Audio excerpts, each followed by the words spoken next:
one more person here that needs saving. What? Murphy? We are not done yet.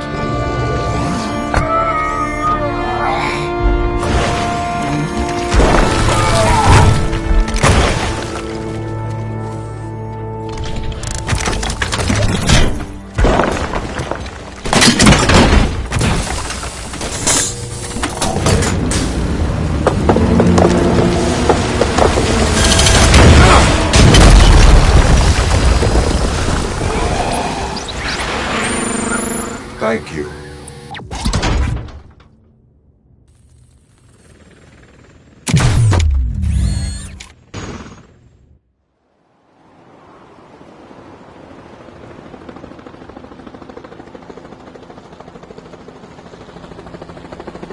Does anyone see him? I can't see anything. Move closer. Negative. When the building collapses, the dust cloud will choke the engine. Oh my god!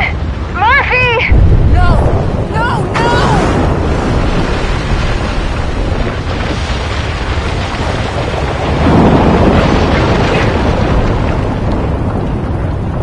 Wait! I see something! Is that him? Talk to me!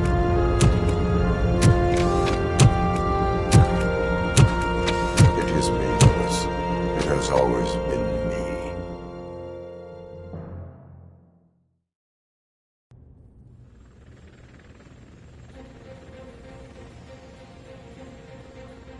Another week passed since the OCP's magnificent giant has fallen. OCP's new CEO assured us that the destruction of its headquarters will not stand in the way of finishing Delta City.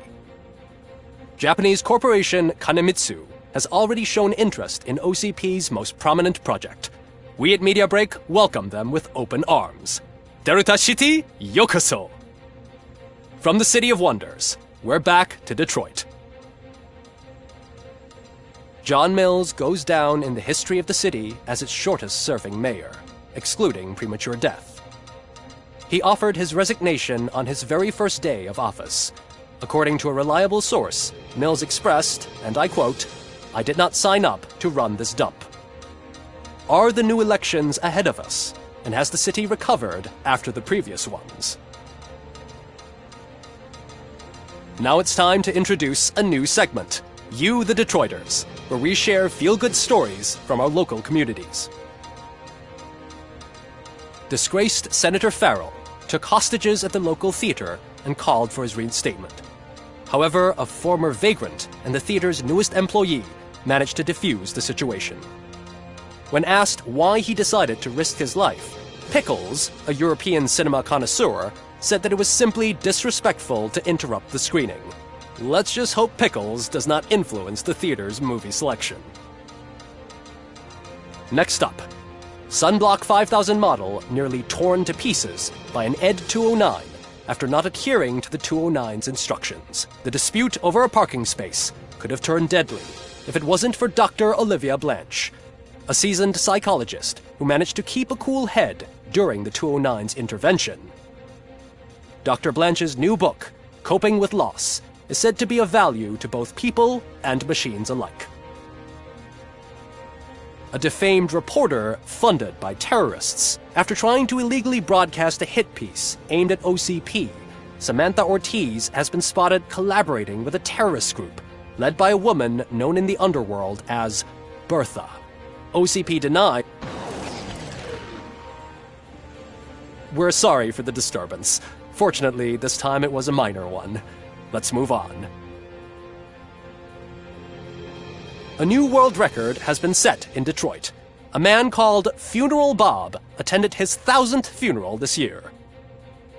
The record-breaking funeral belonged to Max Becker, a former OCP executive. As it turned out, Bob was its only attendee. The OCP delegation did not arrive due to a rescheduled business meeting. We hope the meeting went well. Moving on. The owner of a local restaurant, Onion Baji, in cahoots with a ring of zoo thieves. The restaurant was proved to source the ingredients through crime.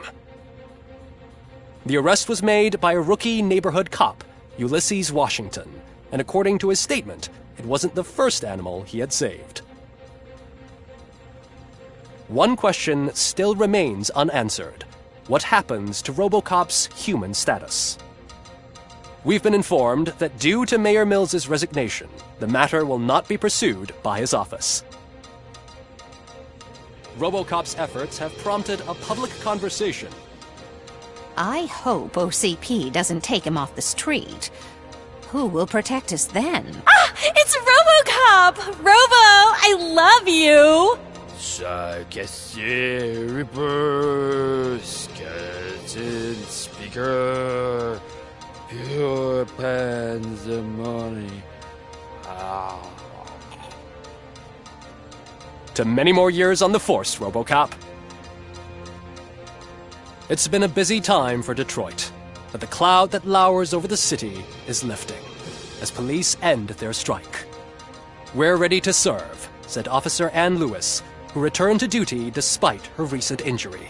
What heroism. Detroit can sleep soundly tonight. The question is, for how long? That's all for today. This was Casey Wong.